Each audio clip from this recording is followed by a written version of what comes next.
adik-adik. Shalom. Baik adik-adik, kita akan mulai ibadah kita pada pagi hari ini. Kakak berharap semuanya sudah siap untuk memuji Tuhan pada pagi hari ini.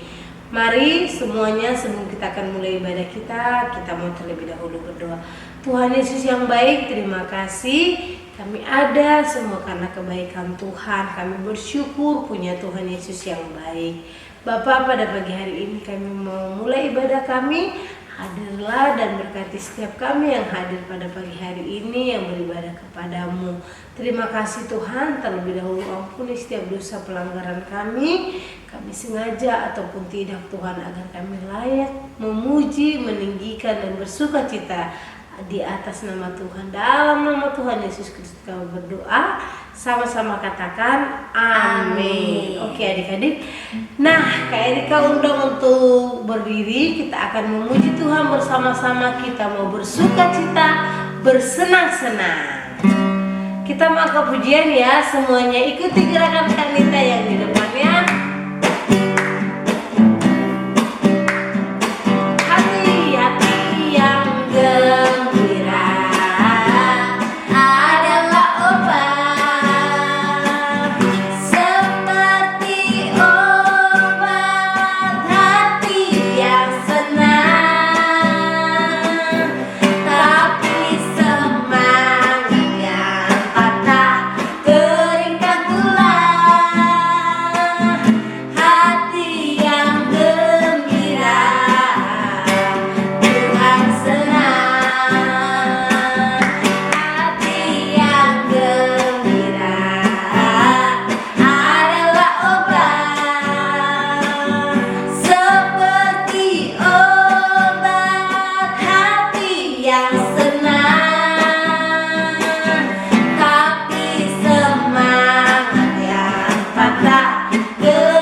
menjadi anak-anak Tuhan, karena Tuhan Yesus adalah juru selamat, tiada duanya. Nah, adik-adik, kita masih tetap memuji Tuhan. Kita mau katakan di sini senang, di sana senang. Amin. Di sini senang, di sana senang, di mana-mana hatiku senang. Di sini senang, di sana senang, di mana-mana hatiku senang. Haleluya, puji Tuhan, haleluya, puji Tuhan, haleluya, puji Tuhan, haleluya, haleluya, puji Tuhan, haleluya, puji Tuhan, haleluya, puji Tuhan, haleluya, haleluya. Silakan duduk adik-adik, kita akan mendengarkan firman Tuhan. Terlebih dahulu kita mau menyembah Tuhan. Terima kasih Tuhan Yesus, terima kasih Tuhan Yesus, Engkau sungguh baik. Kami mau cinta Tuhan Yesus selama-lamanya. Yesus, Yesus, ku cinta Kau lebih dari segala yang ada. Hanya Yesus, Yesus, Kau segalanya bagiku. Katakan Yesus, Yesus,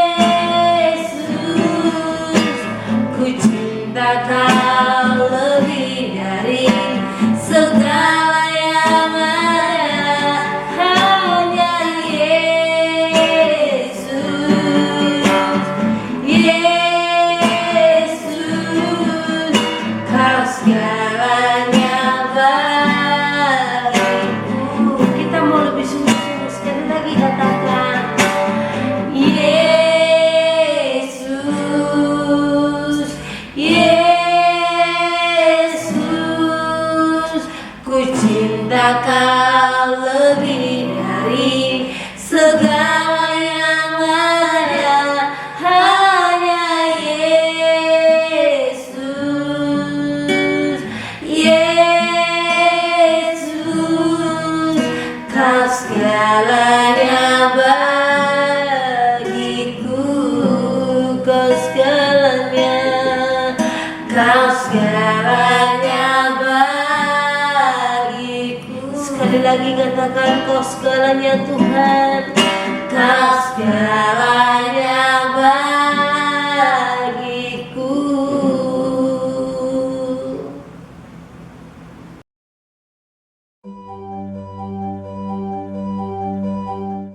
Shalom adik-adik, selamat pagi semuanya. Ya, sudah siap ya untuk mendengarkan firman Tuhan? Sebelum mendengarkan firman Tuhan, ayo semua adik-adik lipat tangan, tutup mata, kita berdoa. Selamat pagi Tuhan Yesus, tiba saatnya kami mau mendengarkan cerita firman Tuhan. Tolong berkati kami semua agar pagi ini kami duduk dengan tenang, kami fokus mendengarkan firman Tuhan, kami paham dengan benar firman Tuhan, dan kami boleh menjadi pelaku firman Tuhan. Terima kasih Tuhan Yesus, kami siap mendengarkan firman-Mu. Haleluya, amin. Ya adik-adik, pagi ini kita mau menceritakan tentang 4 pemuda di Babel. Kisah ini terdapat di dalam kitab Daniel pasal 1. Nah adik-adik, pada waktu itu ada seorang raja yang bernama Raja Nebukadnezar. Raja ini adalah raja yang berasal dari Babel. Nah, Raja Babel ini atau Raja Nebukadnezar ini pada waktu itu memimpin semua prajurit-prajuritnya ya untuk datang ke kota yang bernama kota Yerusalem. Mereka datang ke kota Yerusalem ini untuk mengepung kota Yerusalem ini. Ya, di sini kita lihat mereka sudah berhasil menguasai kota Yerusalem ini. Nah, pada waktu itu raja memerintahkan agar semua harta benda milik orang Yerusalem ini seperti emas, tembaga, dan lain sebagainya semuanya diambil dan dibawa ke rumah Dewa Baal. Ya. Nah, adik-adik, pada waktu itu raja juga memerintahkan kepada stafnya. Kita lihat di sini, memerintahkan agar mengumpulkan semua pemuda-pemuda yang berasal dari Yerusalem. Pemuda-pemuda ini adalah pemuda yang merupakan anak-anak raja dan juga keturunan bangsawan. Mereka adalah orang-orang yang tampan, orang-orang yang pintar atau memiliki IQ yang tinggi, cerdas, ya. Mereka adalah orang-orang hebat. Mereka semua dikumpulkan, ya. Untuk apa dikumpulkan, kakak? Ya, mereka akan dilatih, ya, diajari, dididik untuk semakin pintar, dan nantinya mereka akan bekerja untuk Raja Nebukadnezar ini. Ya. Mereka akan dididik selama 3 tahun lamanya. Nah, di antara pemuda-pemuda ini ada pemuda yang bernama Daniel, Mesak, Sadrak, dan Abednego. Ada 4 orang, ya. Ya, pada waktu itu mereka semua ini dikumpulkan. Nah, tapi mereka tidak diperlakukan sebagai babu atau pembantu, tidak. Mereka tetap diperlakukan dengan baik. Mereka diberikan makanan raja, adik-adik. Dikasih makanan yang enak-enak. Dikasih makanan raja. Makanan raja itu ada anggur, ada buah-buahan, ya. Ada roti, ada daging, sayur-sayuran, dan lain sebagainya. Makanan yang enak-enak dikasih kepada mereka semua ini. Tapi adik-adik, Daniel, Mesak, Sadrak, dan Abednego ini adalah orang-orang yang memilih taat kepada Tuhan. Mereka tidak mau makan makanan yang berasal dari raja atau makanan raja. Mereka tidak mau, karena makanan itu adalah makanan yang dilarang oleh Allah. Ya.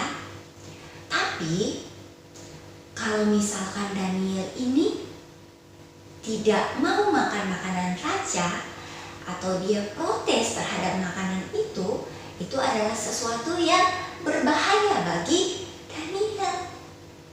Nah, tapi adik-adik, ternyata pada waktu itu, nih, kita lihat di sini ada kepala kerajaan, ya. Kepala kerajaan ini dia lagi bersama dengan Daniel, ya. Kepala kerajaan ini yang mengatur makanan-makanan yang akan dimakan oleh para pemuda yang berasal dari Yerusalem itu. Nah, kepala ini, ya, kepala kerajaan ini ternyata dia sayang terhadap Daniel, ya. Dia sayang terhadap Daniel. Akhirnya dia memperbolehkan Daniel untuk makan makanan yang berbeda. Ketika Daniel bilang kalau dia nggak mau makan makanan raja. Tapi, ya, kepala kerajaan ini punya rasa khawatir juga, adik-adik. Katanya dia takut kalau Daniel dan Mesak, Sadrak, Abednego ini ketika mereka tidak makan makanan raja, mereka jadi sakit-sakitan, mereka jadi lemah, mereka jadi nggak kuat. Dia bilang kayak gitu. Nah, dia bilang kalau misalkan kalian sakit-sakitan, kalian lemah, nih raja akan membunuh aku, katanya. Nah, akhirnya Daniel mencoba untuk meyakinkan kepala kerajaan ini, ya, pemimpin kerajaan ini. Nah, pada waktu itu kepala kerajaan yang mengatur tentang makanan ini, makanan-makanan yang dimakan pemuda ini, mempekerjakan atau menunjuk seorang pelayan untuk menjaga Daniel, Mesak, Sadrak, dan Abednego. Mereka yang mengatur makanan mereka. Nah, pada waktu itu Daniel, Mesak, Sadrak, dan Abednego diberi makanan cuman sayur-sayuran, adik-adik. Wah, mereka menolak makanan raja. Nah, adik-adik, kalau makanan yang enak-enak pasti adik-adik mau ya. Iya, kakak juga mau kalau makan makanan yang enak-enak. Tapi makanan itu dilarang oleh Allah. Jadi Daniel, Mesak, Sadrak, dan Abednego ini menolak untuk makan makanan raja. Sekali lagi kakak ingatkan, mereka menolak. Ya, mereka tidak mau makan makanan raja. Adik-adik, di sini Daniel mencoba untuk menjelaskan kepada pelayan ini bahwa coba aja kamu memberikan kami makanan, sayuran, dan air putih selama 10 hari. Dan lihat perbedaan antara kami dan para pemuda Yerusalem yang lainnya yang makan makanan raja. Nanti lihat perbedaannya, kata Daniel. Akhirnya pelayan ini pun setuju. Nah, adik-adik, pada waktu itu setelah selesai 10 hari ya, Daniel bersama Mesak, Sadrak, Abednego ini makan sayuran dan air putih saja. Ternyata ada perbedaannya. Mereka malah lebih kuat, lebih sehat dibandingkan dengan pemuda-pemuda yang berasal dari Yerusalem itu yang makan makanan raja. Nih, lihat, ada yang sakit-sakitan ya. Iya, karena mereka memilih untuk apa? Taat sama perintah Allah. Adik-adik, gak sampai di situ saja. Selama 3 tahun lamanya mereka dididik. Setelah 3 tahun itu, mereka dipanggil oleh raja, ya. Dan raja melakukan konsultasi, ya. Raja mulai bertanya hal-hal yang raja butuhkan, ya, pengetahuan, kebijaksanaan dari para pemuda ini. Nah, pada waktu itu raja mendapatkan bahwa Daniel, Mesak, Sadrak, dan Abednego ini memiliki kemampuan 10 kali ya lebih bijaksana dibandingkan dengan ahli-ahli pikir, orang-orang bijaksana, penyihir yang ada di tempat itu, orang-orang hebat yang ada di tempat itu. Mereka lebih pintar, ya. Nah, dari sini kita mau belajar bahwa ketika kita memilih taat sama perintah Tuhan, ketika kita memilih untuk ikuti perintah Tuhan, ya, Tuhan ada di pihak kita. Tuhan akan selalu menolong kita. Sama seperti Daniel, Mesak, Sadrak, dan Abednego, ya. Mereka diberkati Tuhan, mereka punya kemampuan yang lebih karena ketaatan mereka sama Tuhan. Mereka memiliki ketetapan hati, iman yang kuat kepada Tuhan. Mereka tetap mau ikut Tuhan aja, perintah Tuhan aja, gak mau yang lain. Sekalipun itu raja, sekalipun itu pemimpin di dunia ini. Nah, adik-adik, kita mau belajar untuk selalu taat sama Tuhan. Kita taat sama Tuhan bukan karena kita pengen supaya kita pintar, supaya kita hebat, supaya kita menjadi orang yang berprestasi, orang yang diakui oleh banyak orang. Tidak. Kita taat sama Tuhan karena memang kita diciptakan Tuhan untuk taat sama Tuhan. Kita adalah anak Tuhan yang wajib taat sama Tuhan. Karena apa? Ketika kita memilih untuk taat sama Tuhan, berkat, kebijaksanaan, hikmat, kepintaran Tuhan, semua itu pasti akan diberikan kepada kita. Ya. Jadi hari ini kita mau belajar dari kisah 4 pemuda yang ada di Babel ini. Yuk, kita belajar untuk percaya sama Tuhan, taat sama Tuhan, menaruh iman kita sama Tuhan. Ya, baik adik-adik, kakak percaya kita semua pasti mampu. Ya, selalu minta pertolongan Tuhan. Tuhan tolong mampukan saya. Tolong saya ya Roh Kudus agar saya bisa melakukan perintah Tuhan.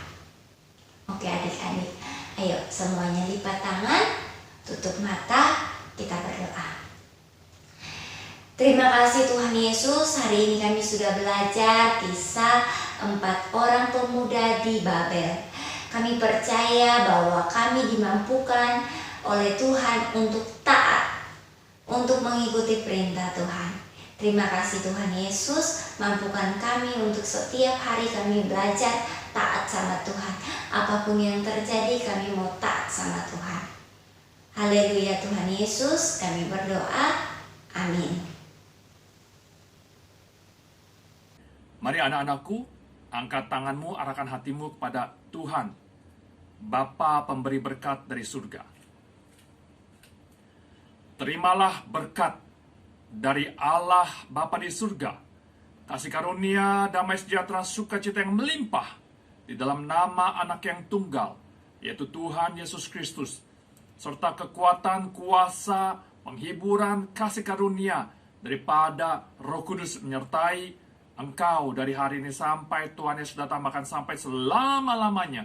Di dalam nama Tuhan Yesus kami berdoa, terima berkat Tuhan, sama-sama katakan amin.